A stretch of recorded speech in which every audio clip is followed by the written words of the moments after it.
How do you get yourself to follow your particular trading plan?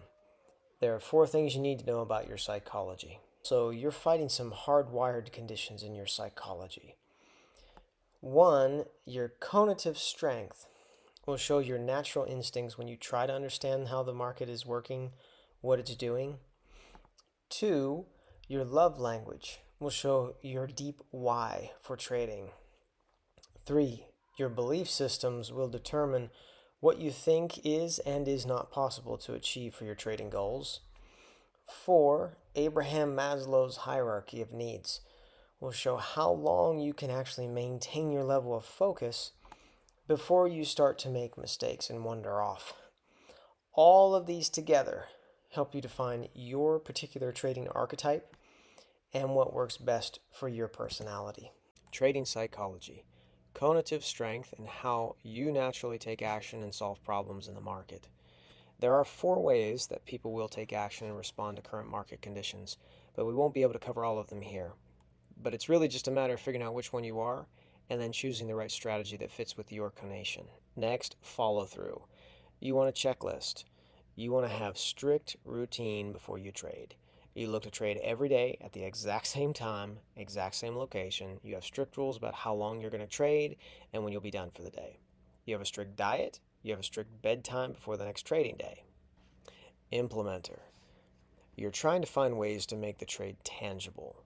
You want multiple monitors. You want to immerse yourself in the trade. You want a trading desk. You want a high-quality mouse. You want a trading station. Quick start. You shoot first and ask questions later. You are a ready, fire, aim trader. You find ways to force the trade. You will move your stop and you will dollar cost average. You will feel good when it works out because you added money to the trade and you think you can make the trade work out even when it was going against you at first. Fact finder. You want to look left and check support or resistance. You want to see if there's particular candlestick pattern. You want to check multiple time frames, see if things are aligned. You want to check multiple tickers, get more confirmation. You want multiple indicators for more validation. Each love language gets overexpressed under pressure. If I'm words of affirmation, I have a confirmation addiction. On a normal state, I like to see confluence, but under pressure, if I'm wrong, I can't afford it and I need certainty, so I might add indicators, check other traders, wait for perfect alignment, enter later, miss trades altogether, or I might chase once price starts to run. If I'm physical touch, I have an action compulsion. In my normal mental state, I might execute really fast. Under pressure, I might need immediate leave, so I might enter without full criteria, increase size, take impulsive scalps, and trade just noise. If you're looking for how to fix these, subscribe, and I'll show you exactly how to set it up. Acts of service, rule rigidity. In a normal mental state, I might trust my process, but under pressure, I have a false belief that if I follow rules perfectly, I can't fail. So I might ignore changing volatility, trade the system even when conditions are wrong, refuse to stop trading, or even defend the rules emotionally. Quality time. I might have a market over-attachment. I read price really well, but under pressure, I have a false belief that if I stay engaged, I'll catch the move that finally fixes this. So I might watch every tick, trade even marginal setups, refuse to step away on chop days, or feel anxious when it's flat. If I'm gifts, I might be outcome driven. In a normal mental state, I'm driven, but under pressure, I might have a false belief that if I don't get paid soon, I'm failing. So I might focus only on P&L, break risk rules, force trades, leverage to solve the problem. If you're looking for how to fix these, subscribe, and I'll show you exactly how to set it up. In trading psychology, there are different belief systems that lead towards different phases of progress towards profitability. Then there's an identity shift. This is the professional mindset. The biggest change here is the trader no longer identifies with the outcome. They don't talk about their wins. They don't chase performance. The belief change here is, I am a risk manager who occasionally places trades. The behavior change here is they stop overtrading. They protect capital above all else. They measure success by rule adherence. If you want to know more on how to get to the next phase, subscribe below and I'll show you a lot more. Lead towards different phases of progress towards profitability. Then there's system trust. They usually break even to slightly profitable. The major internal shift here is that they stop trying to improve the strategy. They start protecting execution and quality.